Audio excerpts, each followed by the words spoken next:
semuanya, kita jumpa lagi dalam video kita kali ini. Video pembelajaran kita tematik tema 3C, benda di sekitarku. Nah, kita masih di subtema 1 ya, aneka benda di sekitarku. Masuk ke pembelajaran 3 sampai 4. Nah, sebelum masuk, Miss infokan bahwa anak-anak untuk literasi halaman 17 ya. Nah, 17 sampai halaman 18 sampai yang kini aku tahu. Oke.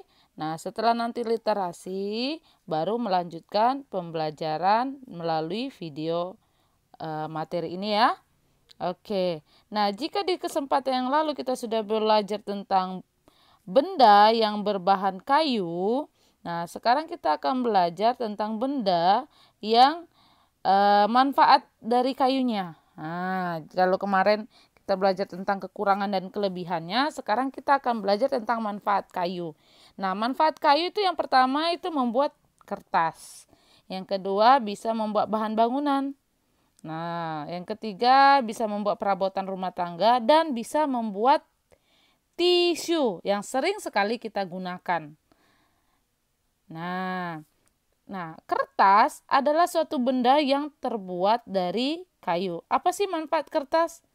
Ayo, coba dipikir manfaat kertas apa ya? Manfaat kertas yang pertama untuk proses belajar. Nah, bagi kita anak-anak sekolah, ketika kita mau menulis, kita pasti akan membutuhkan buku. Nah, buku kan ada isinya kertas-kertas. Lalu ketika kita memiliki buku pelajaran, seperti yang anak-anak pegang saat ini, buku tematik 3C. Nah, ini berisi dari lembar-lembaran kertas yang terbuat dari kayu. Yang kedua, untuk tempat menulis. Nah, kalau di bagian kantor, itu sangat membutuhkan kertas. Dan kelebihan kertas itu adalah dia ringan, mudah diolah, dan memiliki daya serap yang baik. Itu, tapi ada kekurangannya juga loh. Kekurangan kertas adalah mudah robek, terbakar, dan tidak tahan air. Jadi kalau dia dirobeki gampang banget. Lalu kalau dia dibakar cepat terbakar, dan kalau ditumpahkan air di atas kertas akan langsung bisa robek ya. Nah, tadi di halaman 18 itu ada kini aku tahu. Nah, jangan lupa itu di underline ya. Untuk halaman 18. Nah, sebelumnya kita akan masuk dulu ke ayo diskusi. Ketika anak-anak sudah membaca kini aku tahu tadi sudah di underline, maka di sini ada pertanyaan ayo diskusinya. Mengapa tisu terbuat dari kertas tipis? Nah, kenapa ya dia terbuat dari kertas tipis, enggak kertas yang tebal kalau tisu? Nah, coba nanti dilihat ya. Dia kini aku tahu. Nah, alasannya itu karena akan lebih mudah digunakan.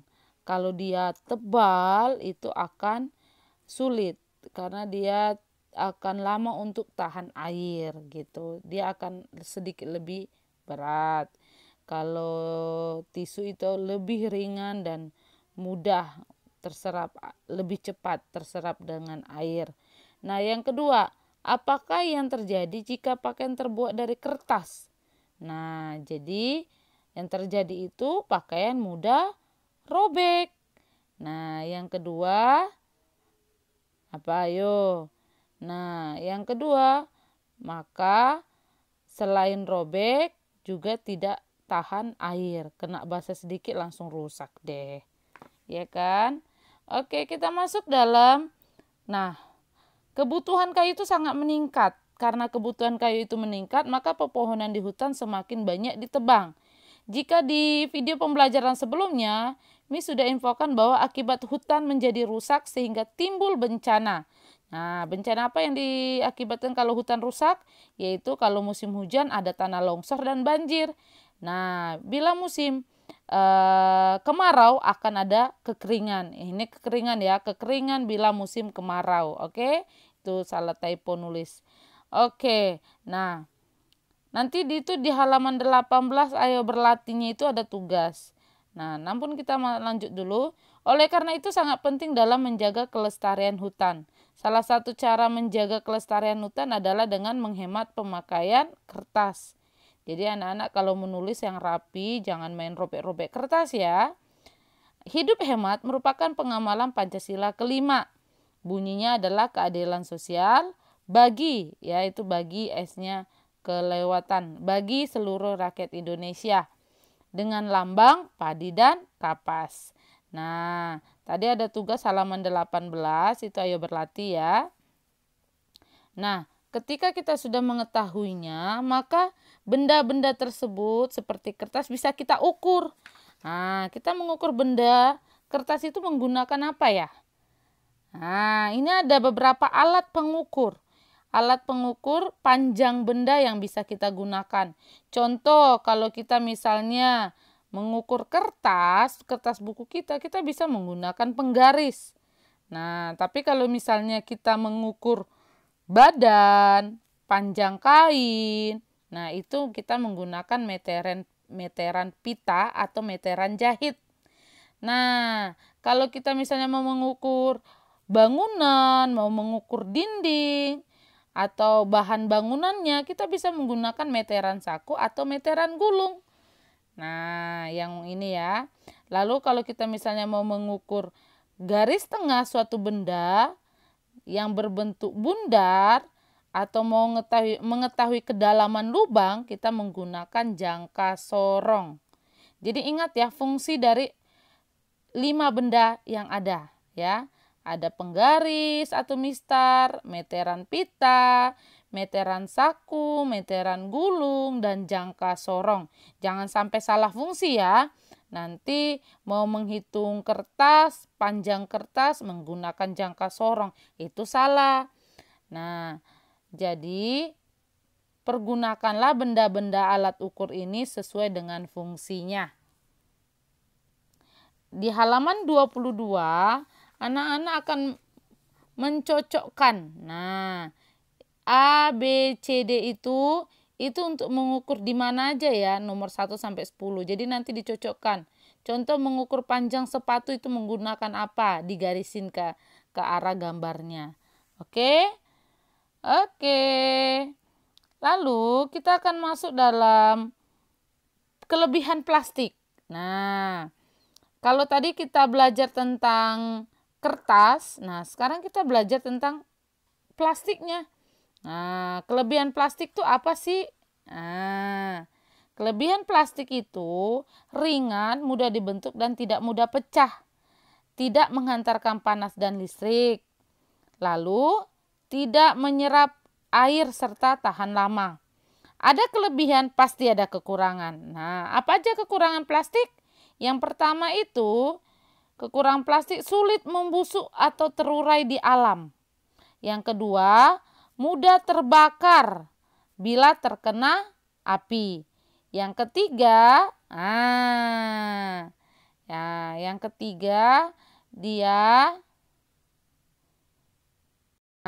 ketiga ini jika semakin banyak maka akan menjadi sampah.